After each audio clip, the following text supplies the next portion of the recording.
Welcome to 99 TV. నేను Lakshmi. Jubilee Hills by election ఇప్పుడు తెలంగాణ రాజకీయాలను కుదిపేస్తుంది.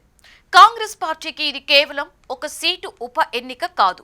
ఇది కాంగ్రెస్ భవిష్యత్తుకు లిట్మస్ టెస్ట్. ఒక ఎన్నిక, రెండు వర్గాలు, మూడు అనుమానాలు. రేవంత్ రెడ్డి నాయకత్వం బలంగా నిలబడుతుందా, లేక పార్టీ లోపల వర్గ రాజకీయాల గాలి మళ్లీ ఉధృతమవుతుందా? ఇది ఓటర్ల తీర్పుకి ముందే మొదలైన రాజకీయ థ్రిల్లర్. జూబ్లీహిల్స్ ఉప ఎన్నికలో నవీన్ యాదవ్ ప్రచార వేగం పెరిగింది. సీఎం స్థాయి రేంజ్లో ఎంపికైన నాయకుడిలా సభల్లో దూసుకుపోతున్నారు. మద్దతు పెరుగుతూనే ఉంది. కానీ ఆ మద్దతులోనే మరో ప్రశ్న కనిపిస్తోంది. గెలుపే కాంగ్రెస్ కు సమస్యగా మారుతుందా?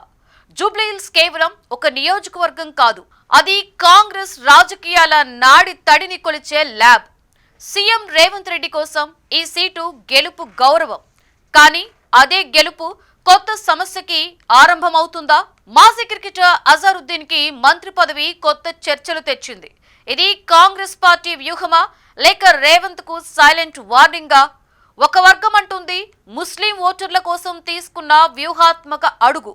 మరొక వర్గం చెబుతుంది ఇది రేవంత్ టీంపై వార్నింగ్ కూడా కావచ్చని. పార్టీ లోపల రెండు బలమైన గుంపులు సీఎం వర్గం గెలుపు కోసం పనిచేస్తూనే నవీన్ బలపడతాడేమో అన్న భయం కూడా అదే సమయాన పెరిగిపోతూ ఉంది. కాంగ్రెస్ పార్టీలో ఆంతర్యానికి రెండు వైపులా ప్రవాహం. ఒక పక్క సీఎం వర్గం నవీన్ విజయం కోరుకుంటుంది, మరోపక్క అదే వర్గం ఆయన పెరుగుదలపై జాగ్రత్తలు తీసుకుంటుంది. బయట మద్దతు ఇస్తూనే లోపల గేమ్ లెక్కలు వేసుకుంటోంది.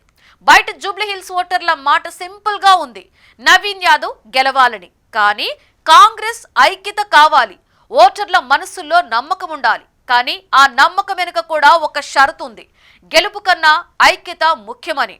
జూబ్లీహిల్స్ రోడ్ల మీద రాజకీయ వాతావరణం మిక్స్ గా ఉంది. తాజా ఒపీనియన్ పోల్స్ ప్రకారం బీఆర్ఎస్ 55%, కాంగ్రెస్ 45% ఓట్ల షేరింగ్ కనిపిస్తోంది. తేడా తక్కువే, కానీ ప్రమాదం ఎక్కువ. గెలుపు సన్నగా కనిపిస్తోంది, కానీ లోపల చీలిక పెద్దగా వినిపిస్తోంది. రేవంత్ గెలిస్తే ఆయన నాయకత్వాన్ని బలపరిచే ముద్ర.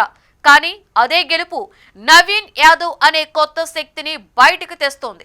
ఇప్పుడు కాంగ్రెస్ పార్టీలో జూబ్లీహిల్స్ ఫలితం కేవలం ఓటింగ్ ఫలితం కాదు, అది పార్టీ భవిష్యత్తుకు పొలిటికల్ లిట్మస్ టెస్ట్. రేవంత్ నేతృత్వం బలపడుతుందా, లేక నవీన్ గెలిపే కొత్త విభజనకు నాంది అవుతుందా? ప్రతి బై ఎలక్షన్ కి ఒక కథ ఉంది, కానీ జూబ్లీహిల్స్ కథ సస్పెన్స్ తో నిండిన రాజకీయ థ్రిల్లర్. నవీన్ యాదవ్ గెలిస్తే రేవంత్ విజయమే. అయితే అదే విజయం, అదే గెలుపు పార్టీకి కొత్త పరీక్ష కూడా. పార్టీ గౌరవాన్ని తెచ్చే ఈ గెలుపే కొత్త విభజనకు కారణమవుతుందా? ఇదే జూబ్లీహిల్స్ రాజకీయ థ్రిల్లర్ క్లైమాక్స్. వర్గ రాజకీయం బలపడుతుందా, కూలుతుందా? Wait and see.